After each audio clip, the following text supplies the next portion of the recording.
Selon les rapports officiels, le 1er octobre 2017, un assassin isolé a tiré sur les 30 000 visiteurs d'un festival de musique country à Las Vegas, faisant au moins 59 morts et plus de 520 blessés. Le 28 septembre, soit 4 jours avant l'attaque, l'auteur présumé, Stephen Paddock, 64 ans, avait emménagé dans sa chambre d'hôtel au 32e étage. On dit que pendant ces 4 jours, il aurait transporté dans la chambre plus de 10 valises contenant 22 fusils, un pistolet et des milliers de munitions. Certains des fusils étaient à l'origine des armes semi-automatiques, mais avec l'installation d'un petit dispositif, ils atteignent une fréquence de tir allant jusqu'à 800 coups par minute. Lorsqu'environ 1 heure après l'attaque, une unité spéciale de la police a pris la pièce d'assaut, l'agresseur s'était lui-même donné la mort. Mais comme dans presque tous les attentats terroristes ou les crises de folie meurtrière perpétrées dans le monde occidental, dans ce cas-ci également, des témoins oculaires et des commentateurs ont attiré l'attention sur de nombreuses incohérences dans les rapports officiels. Les enregistrements vidéo dans le parking montre que Paddock y était arrivé le 25 septembre déjà et non le 28 septembre, comme le prétend la version officielle. L'amie de Paddock, Mary Lou Denley, a dit qu'elle n'avait aucune idée des plans de son compagnon, qu'elle le connaissait comme un homme amical, aimant et calme. Selon son frère, Stephen Paddock n'était pas du tout fan d'armes à feu. Il n'avait pas de formation militaire ou rien de ce style. Il se demande bien d'où Stephen tenait son arsenal d'armes automatiques. En effet, le comptable à la retraite détenait un permis de chasse pour l'État fédéral de l'Alaska, où il n'avait apparemment jamais vécu. Mais autrement, il n'avait aucun autre point de contact important avec des armes. Les militaires et les forces spéciales s'entraînent à l'utilisation des armes automatiques pendant des années, et le maniement de ces armes exige une bonne condition physique. Il semble que l'auteur présumé du massacre ne correspondait pas à ces conditions.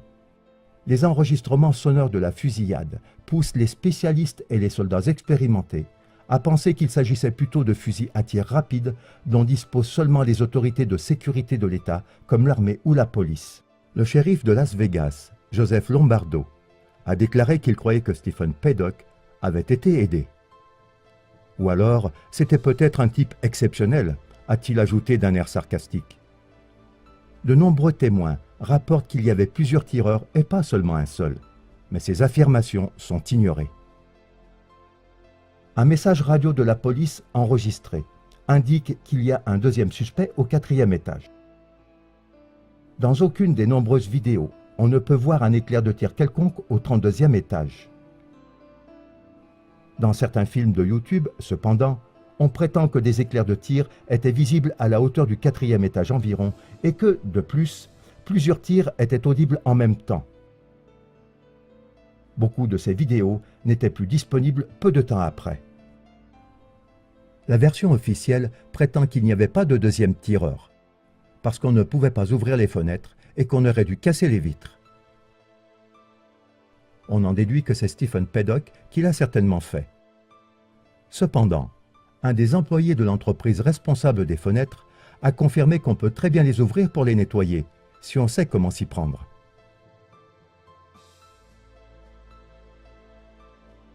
Ce ne sont là que quelques-unes des incohérences qui ont été révélées jusqu'à présent. Nous serions reconnaissants d'avoir d'autres informations. Mais qui exactement se cache derrière de tels attentats qui ne peuvent visiblement pas être réalisés par un auteur unique?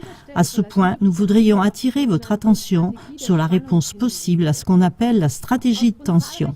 En raison de nombreuses incohérences dans les versions officielles des attentats, les chercheurs sur le terrorisme n'excluent pas, en cas d'attentat terroriste, la participation d'acteurs de l'État ou affiliés à l'État, tels que les services secrets.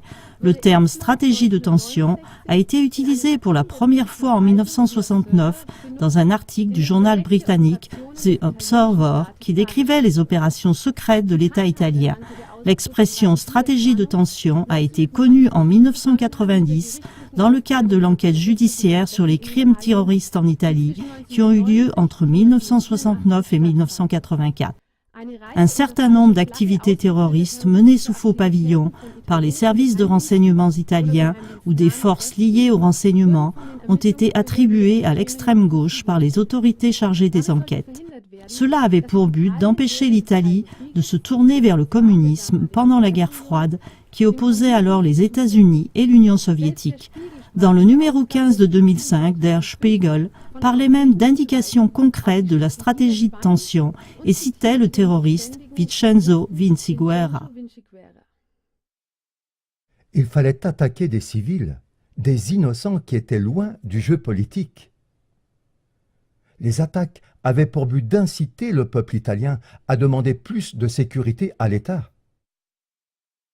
Daniel Ganser, chercheur suisse en matière de paix, est l'une des personnes qui s'est occupée intensivement de la stratégie de tension. Ganser a dit littéralement dans la Schweriner Volkszeitung du 3 décembre 2010 « Stratégie signifie que quelqu'un veut que les gens aient peur. La terreur ne signifie rien d'autre que la peur. Et la tension est une insécurité intérieure. Selon le principe, ça peut toucher n'importe qui. » Selon Daniel Ganser, une attaque terroriste dans un lieu public comme dans une gare, dans un marché ou dans un car scolaire est la technique typique qui met en œuvre la stratégie de tension. Après l'attaque par des agents secrets sous faux pavillon, et c'est un élément décisif, la culpabilité est déplacée sur d'autres personnes par l'élimination ou la mise en place de certaines preuves, dit Ganser.